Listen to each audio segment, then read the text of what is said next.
चलिए जानते हैं छत्तीसगढ़ की 25 बड़ी खबरों को सिर्फ 10 मिनट में, लेकिन उससे पहले वीडियो को लाइक और चैनल को सब्सक्राइब जरूर करें।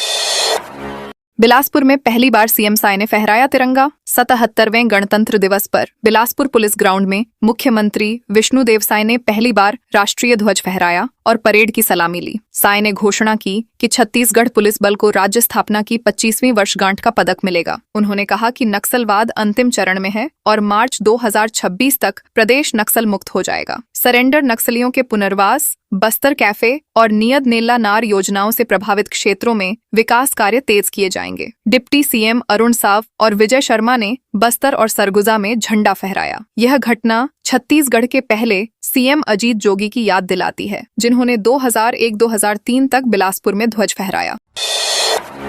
कमिश्नरी सिस्टम लागू होते ही एक्शन मोड में पुलिस। रायपुर में कमिश्नरी सिस्टम लागू होते ही पुलिस पूरी तरह एक्शन मोड में नजर आई। मध्य जोन में पैदल पेट्रोलिंग और संदिग्धों की जांच अभियान चलाया गया। जयस्तंभ चौक से मालवीय रोड, सदर बाजार, तात्यापारा, बूढ़ेश्वर चौक और कालीबाड़ी चौक तक विजिबल पुलिसिंग की गई। अतिरिक्त पुलिस उपायुक्त तारकेश्वर पटेल, एसीपी दीपक मिश्रा और रमाकांत साहू सहित करीब 20 अधिकारी और जवान अभियान में शामिल रहे। अवैध दुकानों को हटाया गया और बिना नंबर वाले वाहनों की जांच की गई। पुलिस का उद्देश्य कानून व्यवस्था मजबूत करना और अपराधियों में भय का माहौल बनाना है।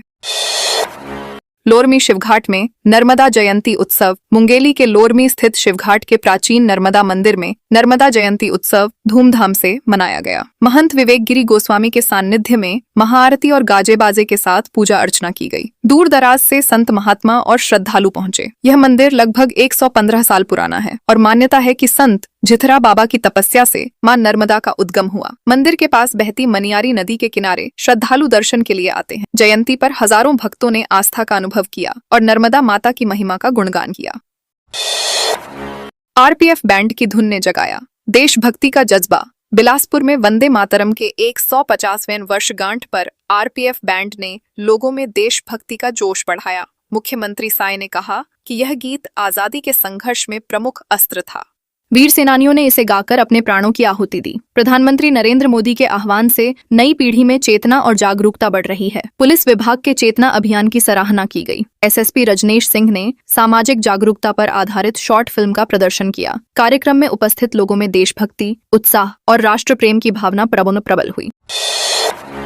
राजनांदगांव रेंज के नए आईजी बालाजी राव ने संभाला कार्यभार। राजनांदगांव रेंज के नवनियुक्त आईजी बालाजी राव ने औपचारिक रूप से पदभार ग्रहण किया। उन्होंने अभिषेक शांडिल्य का स्थान लिया। पूर्व में अंबागढ़ चौकी और राजनांदगांव जिले सहित कई जिलों में महत्वपूर्ण पदों पर सेवाएं दी। आईजी राव ने पूरे रेंज में सख्त पुलिसिंग लागू करने, कानून व्यवस्था मजबूत करने और समाज के अंतिम व्यक्ति तक न्याय पहुंचाने का संकल्प जताया। उन्होंने सभी एसपी और राजपत्रित अधिकारियों से मुलाकात कर क्षेत्र की भौगोलिक और सामाजिक परिस्थितियों का अध्ययन किया। रेंज में सुरक्षा, अपराध नियंत्रण और जनता के लिए न्याय सुनिश्चित करने के लिए तत्काल कदम उठाए जाएंगे।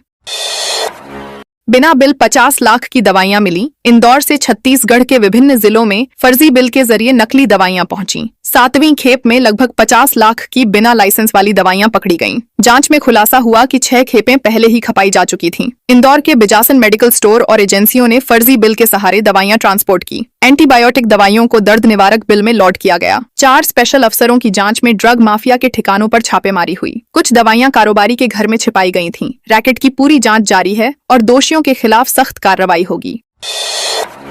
आवास की शर्तों में बड़ा बदलाव। प्रधानमंत्री आवास योजना शहरी 2.0 में बड़ा बदलाव किया गया। अब शहरों में पक्का आवास पाने के लिए संबंधित जगह का निवासी 31 अगस्त 2024 पहले होना चाहिए। झुग्गी झोपड़ी या कच्चे मकान में रहने वाले परिवारों के लिए पात्रता नियम स्पष्ट किए गए हैं। अवैध कब्जे वाले लाभार्थियों को प्रमाण पत्र और वित्तीय सहायता नहीं मिलेगी। सरकार का उद्देश्य योजना का लाभ केवल वास्तविक जरूरतमंदों तक पहुंचाना है। नई सरकारी जमीन पर रातों रात झोपड़ी बनाने या अवैध कब्जे पर रोक लगाई गई है। यह कदम योजना की पारदर्शिता बढ़ाने और वास्तविक लाभार्थियों तक पहुंच सुनिश्चित करने के लिए उठाया गया है।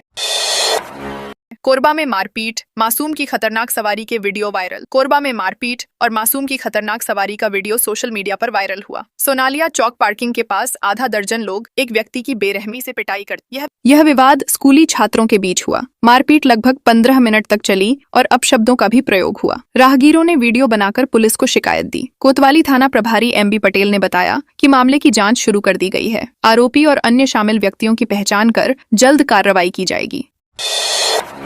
प्री वेडिंग शूट पड़ा महंगा, दूल्हा दुल्हन पुलिस चौकी पहुंचे। कोरबा में बाइक पेट्रोलिंग के दौरान मानिकपुर चौकी क्षेत्र में प्री वेडिंग शूट कर रहे दूल्हा दुल्हन को पुलिस ने रोककर चौकी ले गई। हेलीपैड मैदान में आग जलाकर शूट किया जा रहा था। पूछताछ के बाद पुलिस ने कार्रवाई का निर्देश दिया। पेट्रोलिंग टीम 6 बाइक पर रवाना हुई थी। टीम ने सड़क पर असामाजिक तत्वों को रोका और यातायात नियम तोड़ने वालों के खिलाफ कार्रवाई की। पुलिस का उद्देश्य कानून व्यवस्था बनाए रखना और असामाजिक गतिविधियों पर कड़ी कार्रवाई करना है। शराब के लिए पैसे न देने पर होटल संचालक से मारपीट। जांजगीर चांपा जिले की मुलमुला पुलिस ने होटल संचालक लक्ष्मण कश्यप से मारपीट के आरोप में 2 युवकों को गिरफ्तार किया है। आरोपी गोविंद टंडन और युवराज गोयल थे। घटना 24 जनवरी की रात करीब 8 बजे त्रिमूर्ति चौक के पास हुई। शराब पीने के लिए पैसे मांगने पर कश्यप ने मना किया। पैसे न देने पर दोनों आरोपियों ने कश्यप को गालियां दी और हाथ मुक्कों से पीटा। मारपीट में कश्यप के शरीर पर कई चोटें आईं। पुलिस ने आरोपियों को गिरफ्तार कर आगे की कानूनी कार्रवाई शुरू कर दी है। घटना से इलाके में दहशत का माहौल रहा और लोगों ने सार्वजनिक सुरक्षा पर चिंता जताई। दुर्ग पुलिस गणतंत्र दिवस को लेकर अलर्ट पर। दुर्ग जिले में 26 जनवरी के गणतंत्र दिवस समारोह को सुरक्षित और शांतिपूर्ण संपन्न कराने के लिए प्रशासन और पुलिस पूरी तरह अलर्ट हैं। जिले भर में रेलवे स्टेशन, बस स्टैंड, बाजार और सार्वजनिक स्थलों पर सघन सुरक्षा जांच अभियान चलाया जा रहा है। BDS team, anti sabotage team और डॉग स्क्वाड की तैनाती की गई है। यात्री, संदिग्ध और सार्वजनिक परिसरों पर विशेष निगरानी रखी जा रही है। पुलिस ने सुरक्षा व्यवस्था कड़ी करने के लिए सभी प्रमुख स्थलों की बारीकी से जांच की और संभावित जोखिमों से निपटने के लिए टीमों को तैयार रखा। प्रशासन का उद्देश्य किसी भी अप्रिय घटना को रोकना और गणतंत्र दिवस को पूरी सुरक्षा के साथ मनाना है। सूरजपुर में कार से 10 किलो गांजा जब्त। सूरजपुर पुलिस ने नशा तस्करों के खिलाफ बड़ी कार्रवाई करते हुए 10 किलो 850 ग्राम गांजा जब्त किया। यह गांजा लगभग 2,50,000 रुपए का बताया गया है। बसदेई पुलिस चौकी क्षेत्र में सूचना के आधार पर कुसमुसी मेन रोड पर कार को रोका गया। कार में बैठे मुकेश कंवर और योगेश कंवर उर्फ सोनू को गिरफ्तार किया गया। तीसरा आरोपी फरार हो गया। कार और 2 मोबाइल भी जब्त किए गए। दोनों आरोपियों के खिलाफ एनडीपीएस एक्ट की धारा 20 में मामला दर्ज कर न्यायिक रिमांड पर जेल भेजा गया। पुलिस तीसरे आरोपी की तलाश कर रही है। कोंडागांव में 6 बीएलओ को किया गया सम्मानित। राष्ट्रीय मतदाता दिवस पर कोंडागांव जिला कार्यालय में मेरा भारत मेरा वोट थीम पर कार्यक्रम आयोजित किया गया। मतदाता सूची के विशेष गहन पुनरीक्षण में 100% उपलब्धि हासिल करने वाले 6 बूथ लेवल अधिकारियों को सम्मानित किया गया। कार्यक्रम की अध्यक्षता कलेक्टर नुपुर राशि पन्ना ने की। उन्होंने नए मतदाताओं का स्वागत किया और मतदान के महत्व से अवगत कराया। कलेक्टर ने कहा कि लोकतंत्र में हर वोट का महत्व है और सभी को अपने मताधिकार का प्रयोग करना चाहिए। बीएलओ के योगदान से मतदाता जागरूकता बढ़ी और लोकतांत्रिक प्रक्रिया को मजबूत किया गया। मतदाता जागरूकता में दंतेवाड़ा बना मिसाल। दंतेवाड़ा जिले को राष्ट्रीय मतदाता दिवस 2026 के अवसर पर सर्वश्रेष्ठ चुनाव जिला पुरस्कार 2025 से सम्मानित किया गया। वर्ष 2025 के दौरान मतदाता जागरूकता पहलों के कुशल संचालन और नवाचारों के लिए दंतेवाड़ा को यह पुरस्कार मिला। डिप्टी कलेक्टर और उप जिला निर्वाचन अधिकारी मूलचंद चोपड़ा ने पुरस्कार ग्रहण किया। जिले में दूरस्थ और संवेदनशील क्षेत्रों में मतदाताओं तक पहुंच बनाई गई। युवाओं को मतदान के लिए प्रेरित किया गया। जागरूकता कार्यक्रमों के प्रभावी क्रियान्वयन और लोकतांत्रिक मूल्यों को मजबूत करने के प्रयासों को निर्णायक मंडल ने सराहा। यह जिले के लिए गर्व का क्षण रहा।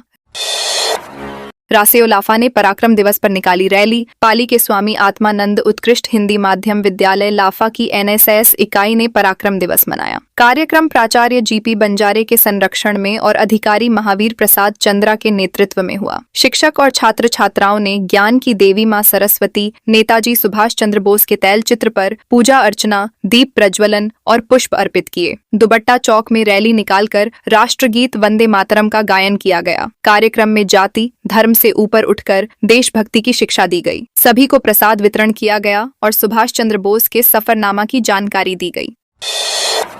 अवैध रूप से पाले गए पिटबुल ने युवक को काटा। रायपुर के अनुपम नगर में अवैध रूप से पाले गए पिटबुल कुत्ते ने युवक पर हमला किया। युवक भुगतान लेने मकान पहुंचा था, तभी हमला हुआ। हमले में युवक के दाहिने पैर में घुटने के नीचे गहरा घाव आया। घायल को अस्पताल में भर्ती कराया गया। स्थानीय लोगों ने बताया कि पिछले 15 दिनों में रायपुर में यह तीसरी पिटबुल हमला घटना है। इससे पहले इसी पिटबुल ने डिलीवरी बॉय और एक महिला को काटा था। घटना से इलाके में भय और सुरक्षा चिंता बढ़ गई है। पुलिस ने इस पालतू कुत्ते के खिलाफ कार्रवाई करने की चेतावनी दी।